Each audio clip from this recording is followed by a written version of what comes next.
How's it going, guys? We have another special guest with us, Wrist Check Pod alum, Miss Tell the Time. Yes. Dana. Yes. So nice to see you again and catch up with you. I mean, there's so many things that's going on with you that's exciting. Yes, lots of exciting things. Publications. Yes, a lot of really exciting news. So I recently, as of like 2 months ago, started doing this full time. So we're Tell the Time full time now, which is very exciting. Got a lot of really fun stuff planned coming up, and can't say too much yet, but it's coming soon. All right. Yeah. I like that. Yeah. A lot of things to be on the lookout for. Before we kind of get into why we're here and the auction and the beautiful timepieces that we've tried on, of course you know how this goes. We need a wrist check. Yes, I am wearing a Rolex OP with the mosaic dial from 1970s. This is the watch I believe I wore on my first episode for Wrist Check Pod as well. Coming full circle here. Yes. Special story behind this actually is a watch that belonged to my grandpa and is the one that started really everything. So, you know, it's a nice full circle moment. I love that. Yeah. I love that. Inheriting watches kind of brings in that love affair for them. Especially Rolex having a special place in my heart. Yeah. Seeing my dad wear Rolex all the time, so makes sense why like I want to collect them all. Yeah. Do you know where his is? You can. He actually still wears it. Oh. Yeah. Okay. He still wears it. Maybe one day you can take it out for a little test drive. Yes. Okay. Yes. I think I can. So diving into it, such amazing timepieces displayed. A lot of, I say modern-esque pieces.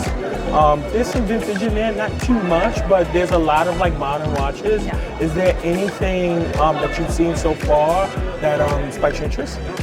Yes, I mean, you know, this year is the 30th anniversary for the Royal Oak Offshore. Yes. And naturally, one of the first things that caught my eye was the Royal Oak Offshore with the Klein dial. Yes. It is stunning. I mean, just the design of it speaks so much to kind of like the start of the Royal Oak Offshore. Yes. And for me personally, I really love the Klein dial. Yes. It's just a very stunning blue. Actually, one of my like dream pieces is a Royal Oak with the Klein dial. Oh, So, I like that. You know, it's always a nice like thing for me to see, and it's a soft spot, of course, whenever I see a piece that has a dial. Okay, I like that. Yeah. So I'm assuming that, you know, if you can bid until you could own this timepiece, would it be the Yves Klein? I don't know, maybe. I mean, it's the one that caught my eye. I still have to check out a couple of other pieces, but there's also this really gorgeous JLC. It looks like a jewelry watch. Yes. I'm like not really sure what the reference number is, but it's really small. It has like a gold tassel on it. It almost looks like a delicate bangle. Yes. Has some really cute gemstones on it, and Yes. I love that as well. That's So I don't know. You know, there's a lot Okay. of really good stuff here. Okay. Yeah. Okay. Yeah. A question I've been asking everyone, and we might have spoke about this before, but if you could be a watch, what watch would you be? Date it in terms of how classic it is. I Yes. think like generally if I think about my style, I like something that's classic, Yes. but I also want a little bit of a twist. So I'm gonna add in bark finish Yes. plus a precious stone dial. Oh, Lapis, excuse me. that would be, Love that. I think if that were to describe me, again, it's something very classic, but with a little bit of a twist to make it my own. Yes. Yeah. I love that. Yeah. I love that. Well, Dana, it's such a pleasure having you on. You know, we're gonna do so much more together in the coming future. Yes, yes. So I'm looking forward to that. Very excited. Yeah, it's gonna be good. It's gonna be great. Yes. High five to that. Yes.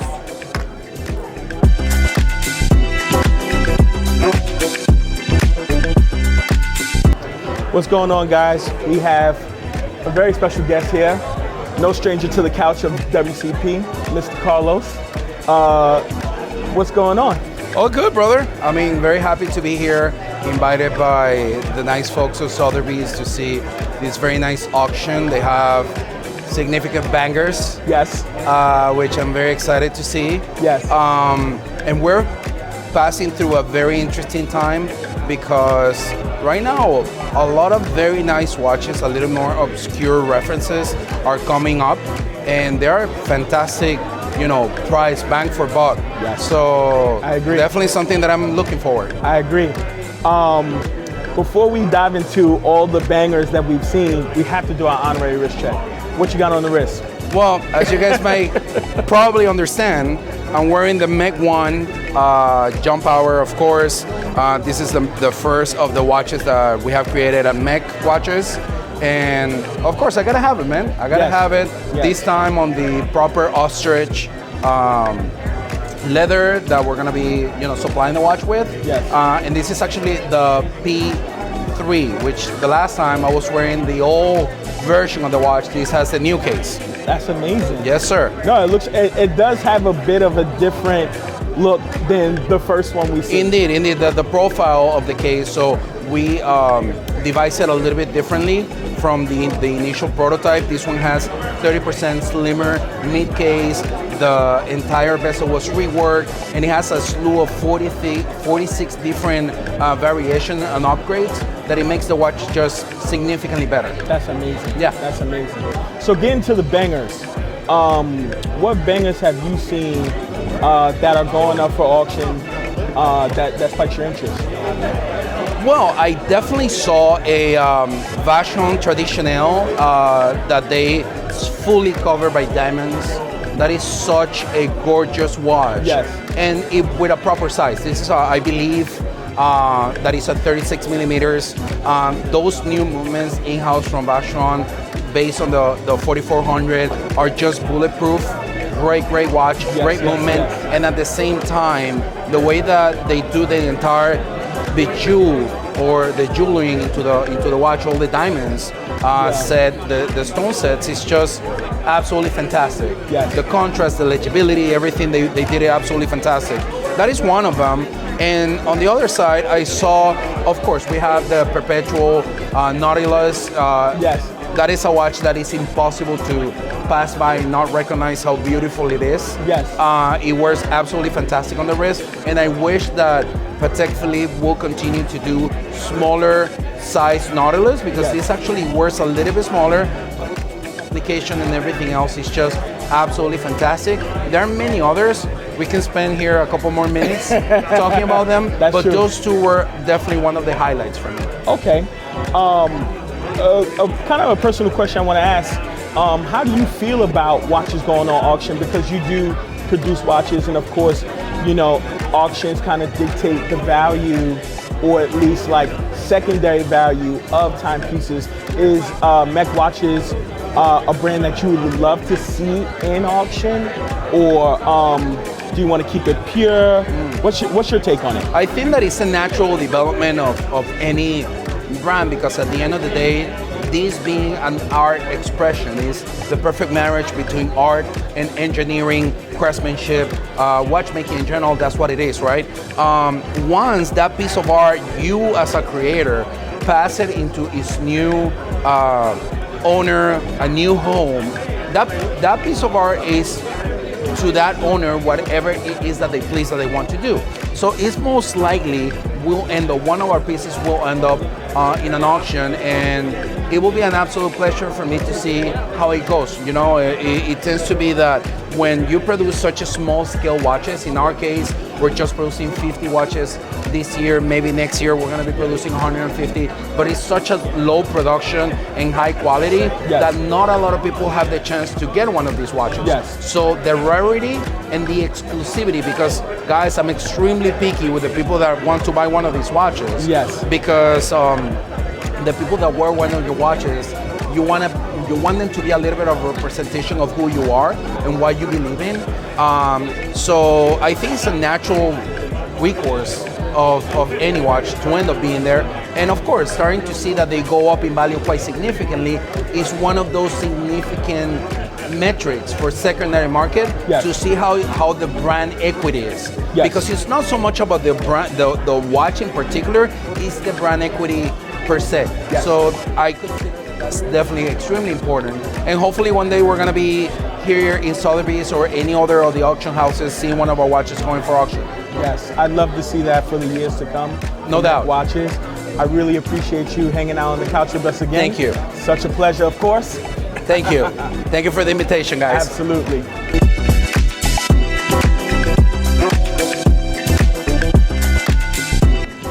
What's going on, guys? We have another special guest on the couch here, Mr. Reginald Sylvester. Hey, how you doing, man? What's going on? Nothing much, bro. Thanks for having me, man. Of course, long time in the making to have you on the couch hanging out with us. Thanks, bro. I'm so glad to be here, man. Yeah. Come on, what's going on? What's new with you? You know, doing amazing things in the art world. Thank you, man. You know, we're here at Sothebys, of course. So, you know, this is the Mecca. This is the place that we aspire to one day have our work displayed. Yeah.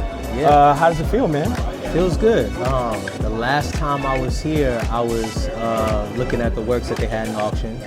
I usually come, you come to Sothebys, it's almost like going to a museum. You know, You see all the things from the secondary market, but you also can see all the greats, you know what I mean? For sure. But I just been working, man, cooking, just making work, working towards some future exhibitions, keeping busy. Yes. Keeping busy. Love it. Yeah. And trying not to spend money on watches. Well, this is what we're here for. We're here to talk about watches and buy some too. Yeah. So please, tell us what you got on the wrist today. Man, my everyday. I got on my Rolex GMT, GMT Master 2, the Batman. The Batman, of course. Yep. My favorite superhero, so. Yes. Yeah, man. Okay, I love the connection to that. Yes. That's awesome. How long have you had it? I've had this watch. So funny story. The first I bought a Batman in like 2018, and ended up getting rid of it. And was like one of the worst decisions I ever made. Of course. So I came across this watch again. I've probably had this for about a year now, and I got this by way of a collector of mine. Oh. Yeah. So I got lucky. Nice. Yeah. Nice. Yeah. It's always good when those like nuances and like things kind of just re-enter your life again. Yeah, man. Super cool. So tell me, there's quite a few amazing timepieces here. Is there anything that's like spiked your interest? Anything that like you may place a bid on? I really like the APs. Yeah. I'm trying to further educate myself on AP. But to be honest, just looking at watches and seeing it's like the complexity but simplicity of the design of the AP watches. Yeah. I really like how smooth and sleek they feel on the wrist. Yeah.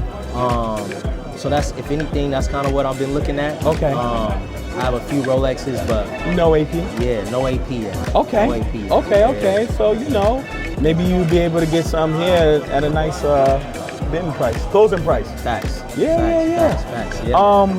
So obviously, being here, we talked about what is going on with the auction and like pieces having past lives and things like that. What is it about your art? Because I feel like you kind of channel that energy as well with your art and just like conveying a message and telling another story and giving these beautiful art pieces that that will eventually have a past life. Right. So let's talk about your art a little bit. Yeah, I like to, in my work, I like to make work that feels like it comes from a distance past, you know what I mean? But almost like like a futuristic, kind of future, if you will, or a brutalist future, if you will. Yes.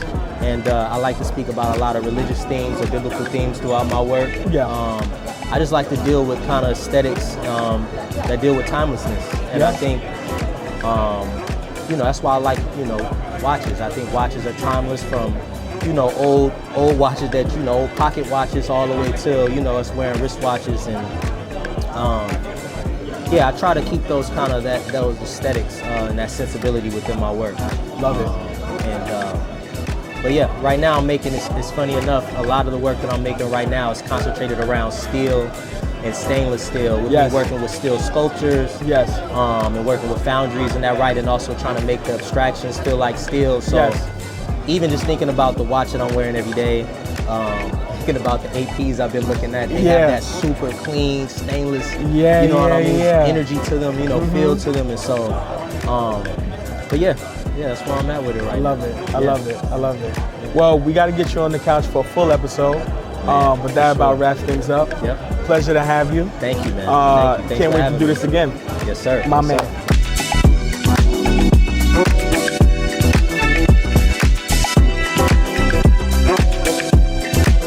going on, guys? We have another featured guest here. Hello, friend of the pod. Yes, Mr. absolutely. Jimmy, hello, hello. Himself, the legend. I don't think so, but thank you. Come on, man. An amazing watch collector, really good friend of mine and of the podcast members. So, pleasure to have you. Thanks for having me. Really appreciate it. Of course. Yeah. Of course. Come on. If you're here, how can we not have you hang out with us? Thank you. It's great to be on this little chat session. I love the pod, so it's been great. Awesome. Thank you. Of course, we've seen some beautiful timepieces. You being an amazing watch collector, I kind of want to talk about what spiked your interest and kind of like what you like. But before we get there, we gotta have our wrist check. Sure. So I'm wearing a Rashawn Overseas Chrono, and I love this watch. It is sort of it sounds a little bit crazy to say, but sort of an everyday watch. The fact that it has quick change straps, I can wear it on rubber, on leather, on bracelet. Yes. It just changes the vibe like immediately. Yes. It's on stainless steel, so I don't mind banging it up if I need to. And I feel like Rashawn has had an incredible 2022. Yes. And with the 222 and all their new releases, I just feel like they're just doing some amazing things. But most importantly, they make a really solid watch. Yes. And it just feels really great on my wrist. It's over 42 millimeters in diameter, but for some reason it feels like I have fairly small wrists. Yes. But it feels amazing just wearing it, and so I seem to put this on my wrist like every time. So, I love it. Yeah. I love it. There's a few interesting Rashawn pieces that are actually going up for auction too. Absolutely. I know we had Mr. Carlos on, and he was talking about his love affair for that beautiful dress watch that's like with all the baguettes. Oh my gosh. Stunning. I saw it. It was beautiful. Absolutely stunning. It's so crazy. Yeah. What about yourself? What kind of has drawn your attention? What spikes your interest? So, for me, I am not a particular collector where I focus on a brand. I just kind of collect whatever I want, whatever sort of piques my interest. I don't own any Pateks, but the 5170p. Yes. With the baguette. Oh my gosh. And the blue dial. Yes. It is insane. Stunning. And even though it is a dress watch, yes, for whatever reason, it feels like it can kind of be worn in different situations. Yeah, and so if I were to go after anything at this auction, yes, it probably would end up being that piece. Although, yes, I feel like it's going to be very popular on auction day. Yes. But that would be the watch that I think sings to me the most Nice. In terms of this collection. Yeah. Okay. So it's safe to say if price didn't matter, I assume that would be the piece that you would gun for. In terms of the auction, yes, I think that would be the piece. I like a lot of independents, and increasingly I'm exploring things like Journe. I love Arm & Strom. Yes. And so there are a variety of independents that I think are doing amazing work and that are at a variety of price points. Yes. But I want to be able to support them as a collector who, again, isn't particularly focused on one brand or two brands. Yes. I want to be able to support the overall watchmaking sort of industry, and so independents are really interesting. Absolutely. That said, that 5170p. Yeah. It is something else, man. That's the one. It is something else. That's the one. Yeah. So funny enough, we were talking about you looking beautiful off camera. Oh, yikes! Thank you, but I don't know. Of course. So.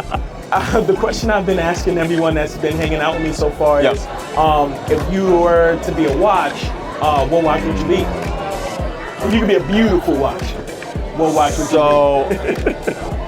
I appreciate it. I don't really consider myself beautiful, but what I would say is, I love Longas. Yes. And Longas have a very stately quality to them. They are beautiful watches. Yes. But they're very structured. They're very, I would say, they have a presence that's less about beauty and more about sort of clean lines and sort of exacting a perfectionist lens. Yes. And so I would probably end up being like a Longo 1. Love that. I love yellow gold, so I'll probably end up being like a yellow gold Longo 1 base. Yes. That would be me. I like that. I like that. That's super cool.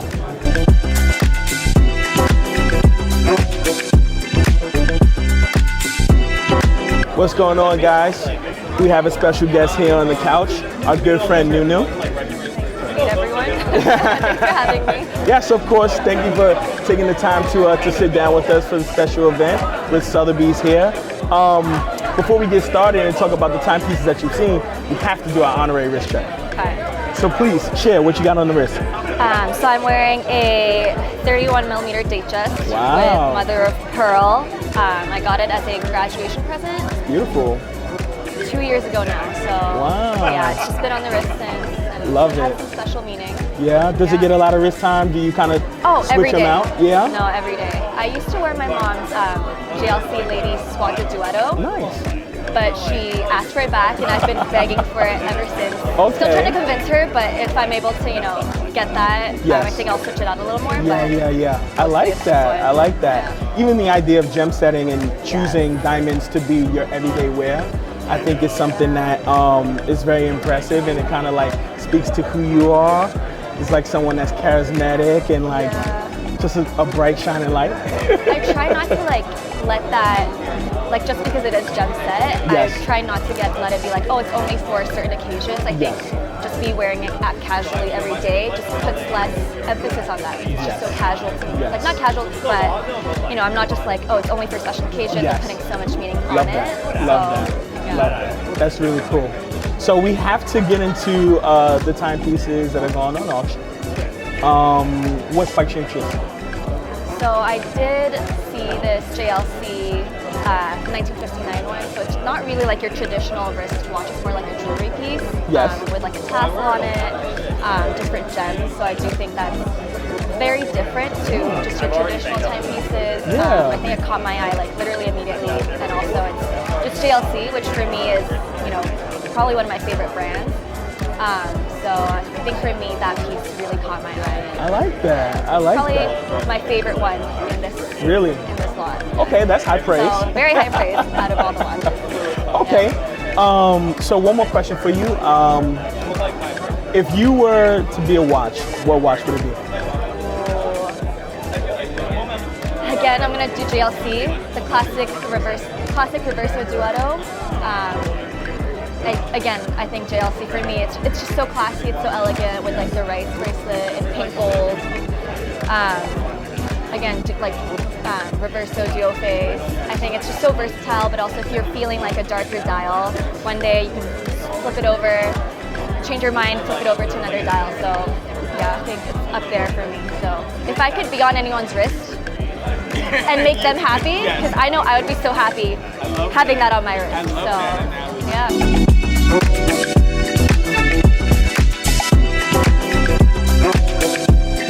What's going on, guys? This is Rashawn here from Wrist Check, a third of the Wrist Check pod. I have a good friend of the pod here. We have Chris. What's going on, my man? Going all right. Enjoying Sotheby's. Yeah, right? It's really cool. Get to see some beautiful timepieces and see what goes up for auction. Very excited to see, the turnouts and what's to come. Yeah. So before we get started, I have to ask for an honorary wrist check. What you got on the wrist today? I have a Helios Seaforth 4 in pink. I like the dial. It's a fun dial. It's a super fun dial. Yeah. It's got ceramic markers. It's titanium. It's like a super fun watch. Yeah. It's good when it's wet out. Yes. It's a nice diver to wear, like especially with that pink. It gives that pop of color, and it makes watchmaking fun. Makes it fun again. I mean, watches have to be fun, right? Like, I can't I got too many black watches. Right? Yes. Like you just have black dials. Yes. Black bezel. Yes. And you need to have some fun. If your watches aren't having fun, then you're. Yes. Then it's not. Exactly what you're talking about. It's not fun anymore. So I'll go next. I'm actually wearing my 70s Seiko. Super cool. One of my favorite watches. The design is amazing with the K shape. Also the pump pushers to set the day and the date. So this was a no-brainer to wear. It works with my outfit today, so I was. Where'd you get it? I actually got it not too far from here in the Upper East Side. Super cool. Yeah. So we checked out a few timepieces here together. We were looking at some stuff. What timepiece strikes your interest the most? I feel like if I had to pick one, there's an Yves Klein Blue Royal Oak Offshore. Nice. That has, it's a super cool piece. Yeah. It's a little bit smaller, right? I think it's like 38 or 39. I like it a lot. You know, it's funny, Perry was actually wearing that previously when we had filmed a little bit of like a sneak peek of the auction to come. Yeah. I have one more question for you. Okay. If you were to be a watch, what would it be? Ooh. I feel like I'm gonna have to go time only, right? Okay. Because like I'm not that complicated, too hard. So like I feel like it's a time only. Ooh. I'm gonna say maybe this is like self-ingratiating, but I'm gonna say Rolex Explorer 1, a vintage Rolex Explorer 1, 36. I like that. Rolex definitely has a special place in my heart. I love Rolexes. You know, you follow the show, so you know if I could collect every single Rolex, I would. So that's amazing. I love the choices. I love what the pieces that you have checked out, and you have really good taste, my man. Hey, I'm just trying to follow after you. Oh. I mean, you're keeping the rest of us humble.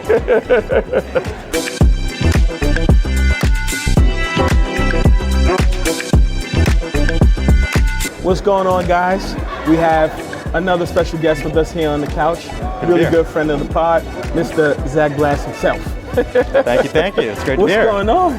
No, nothing much. As I was just telling you, we're getting ready for Watches and Wonders. Nice. So there's going to be, hopefully, a lot of exciting stuff to see in the next month or so. Yeah. But beyond that, all the focus right now, Watches and Wonders, pretty much. Yeah, for sure. I mean, a lot of exciting things to come, especially here at Sothebys, an upcoming auction, some beautiful timepieces, and we'll kind of get into those, what spikes your interest. Sure. But before we go there, we got to have our honorary wrist check. Oh, yeah. What's on the wrist? So I've got the 1016, the Rolex Explorer 1016. Yes. I recently picked this up, I'd say a few months ago. Yes. I had to sell my Rolex Submariner 114060 to accommodate the cost of the purchase. 1016, yes. So I went from a very modern maxi case piece to a much more compact vintage piece. Yes. And it's the understated Rolex. It's the if you know Rolex. Of course. And yeah, since I've had it, look, I always try to wear a different watch every day, or at least never the same watch 2 days in a row. Sound like me. And I've really broken that rule since I've had this watch. Yes. So we're still very much in that honeymoon phase. Okay. It's been a lot of this and the Cartier Santos Dumont I recently acquired as well. But yeah, hopefully I start to mix it up a little bit more soon, because there's some watches in my watch box that are getting a little neglected right now. Diving into our love affair for vintage watches. Sure. You wearing the 1016. We have some vintage or like modern-esque timepieces that are going on auction. Tell me, what is spikes your interest? Man, look, the provenance of this piece and the quirk of the double stamping is obviously a nice value add. Yes. But even just the reference on its own, even if it didn't have the Warhol story behind it, Yes. I would say, so we just had somebody walk through. I would say the Patek Philippe 2526 that was previously owned by Andy Warhol. That's definitely a standout piece. I'm sure the other people you've spoken to have mentioned that reference. If not, then then they need to go see it. I agree. I mean, that's definitely one of the premier lots that's here. It's a very rare piece on its own. The 2526 is not a very high quantity piece, at least to my knowledge. So to have one with, again, the provenance of Andy Warhol and the double stamping on the dial, it's really quite something.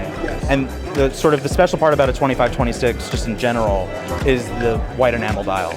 So there's that like sort of porcelain effect that you don't get on the like more mattish, color dials. So yeah, that's a watch to own.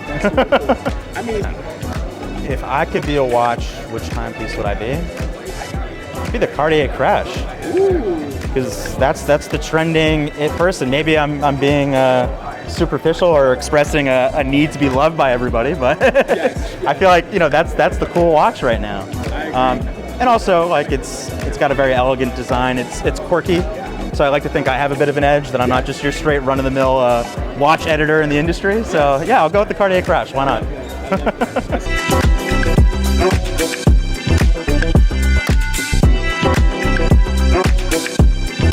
How's it going, guys? Here with another special guest. We have Miss Avital with Sothebys. So we were just talking about kind of what you do here. Do you want to kind of give a rundown of your amazing position here? It seems very fun. So I'm the marketing coordinator for the luxury division in America. So I work with jewelry, watches, handbags, sneakers, wine, spirits, books and manuscripts, science and pop culture. So a variety of the departments we have in Americas. I work on their 360 marketing with our various partners and social team, press team, as well as like video events to work on the events like this. This is our luxury edit. Yes. So we have luxury edits that take place twice a year in luxury weeks. Luxury edits in New York take place in March and September, whereas luxury weeks take place in June and December. So I work with our specialist teams on the campaign and the branding for each of these campaigns. Yes, I love it. I mean, this event is beautiful. We've had so many people here talk about what they love from what's been hand selected on the watch department side, but like you kind of oversee it all. So I work with all of the departments. The specialists create the sales, and I work closely with them to identify like what are the top highlights they want to promote and use as the marketing collateral. Obviously, so we work very closely with the specialist teams, and we rely on their knowledge and expertise in their fields. Love that. That's super cool. So you are a new guest to Wrist Check Pod. So you will be kind of inducted with our honorary wrist check. Okay. So wrist checks works like this. I am wearing a 70s Seiko. This is my favorite timepiece, or one of my favorite timepieces. I love the K-shape. I love the indices here. It has a pump pusher, so where you can actually activate the day and the date by just pushing the crown. Cool.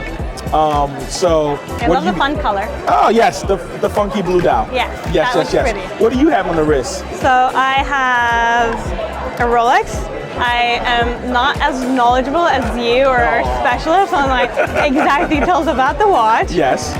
But my mom gave it to me as a gift when I graduated in 2019. That's a beautiful gift. And she was gifted this watch when she graduated from university in 1991. Wow. So my grandfather had bought this watch as a graduation gift for her, and she just passed it on to me. You can let them know what the details about this watch is, but I like that it's like thin, it's delicate. I'm always like, I don't like having heavy watches or accessories, so like I always have like thin braces, as you can see. Like there is more to follow here. Yes, very small and dainty. Yeah, exactly. Yes. But they kind of have a bit of like a pop. Yes. They're still statement pieces. Of course, with the Jubilee bracelet, the small case size, the 26, it's a great choice. From all of the timepieces that you have seen here, I know you're not knowledgeable about watches, but has there been anything that like spiked your interest? Well, so Janet a while ago had a watch in her story. It was an Adume Piguet with like diamonds around it. I thought that was like really pretty. Yes. There are really cool Pateks in the sale. I know there's an Andy Warhol Patek in the sale that is like one of a kind, and some other exciting pieces. But I think I just like the feminine angle of the AP. That's really, really cool.